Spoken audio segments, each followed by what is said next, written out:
Welcome to this explainer. Okay, so have you ever looked in the mirror and felt this unshakable certainty that the person staring back at you is, well, you? It's pretty much the foundation of how we navigate our day-to-day lives, right? But today, we're diving into a concept that completely upends the physical reality of who we actually are. Okay, let's dive right into this. Your body is not yours. Just take a second and let that sink in. It's a pretty jarring statement, isn't it?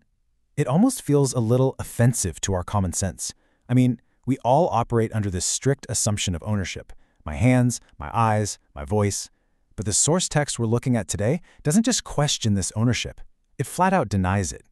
So that brings us to Section 1, the provocation, challenging the very concept of ownership. Think about it. When you buy a house or a car, you assume it's yours permanently, right? And we instinctively apply that exact same logic to our bodies. We assume we've got a lifelong lease. But that sets up this truly fascinating collision between our illusion of permanence and actual biological reality. Sure, you might notice a new wrinkle here or a fluctuation in your weight there, but the core architecture feels totally constant. But here's the reality. You are not a static statue carved from solid marble. You're actually much more like a constantly flowing river. Let's move right into our next section, the timeline, and the actual nature of this metamorphosis. Now, we really need to define the word metamorphosis strictly within the context of our source text. Because look, we aren't just talking about shedding a few dead skin cells onto your living room couch. No, the text defines this as a complete turnover of the biological self. It's literally a metamorphosis as dramatic as a caterpillar turning into a butterfly. Except it's happening to you, totally invisibly, while you're just sitting there watching this. Now, what's really interesting about this slide is the sheer, uncompromising specificity of the time frame. 7 years.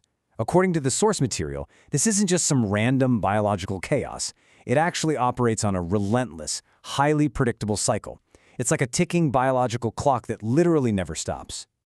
Let's track this invisible journey together on the timeline. Okay, so in year 1, the cycle begins. The actual biological matter that makes up your physical form today starts its slow, absolutely inevitable process of phasing out. Fast forward to year 4, and you hit the midpoint of transformation. A vast, massive portion of the physical you that started the cycle, it's simply gone, completely replaced by new matter. And then finally, we arrive at year 7. Complete turnover. The physical matter that made up your body at the starting line has been steadily and entirely replaced. 100% turnover, the entire vessel has been completely rebuilt from the inside out, and you didn't even feel it happening. Which naturally leads us to our final section. The result. A completely different person.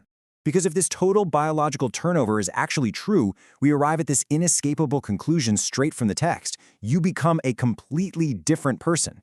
I mean, try reconciling that with your own internal sense of identity. Emotionally, you feel like the exact same person who blew out the candles on your birthday cake a decade ago, right? Your memories stitch together this perfect continuous narrative. But physically? Physically, according to the text, that narrative is completely severed. Let's make this super real for a second. Think about the version of you that existed exactly 7 years ago today. Just picture them in your mind. The startling truth here is that the physical entity watching this explainer right now is fundamentally different from that person.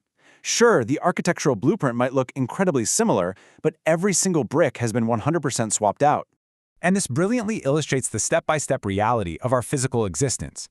It's basically an endless, continuous loop. Step 1, you exist right now as a physical entity. Step 2, the 7-year metamorphosis silently happens in the background. And step 3, you emerge as a completely different biological person.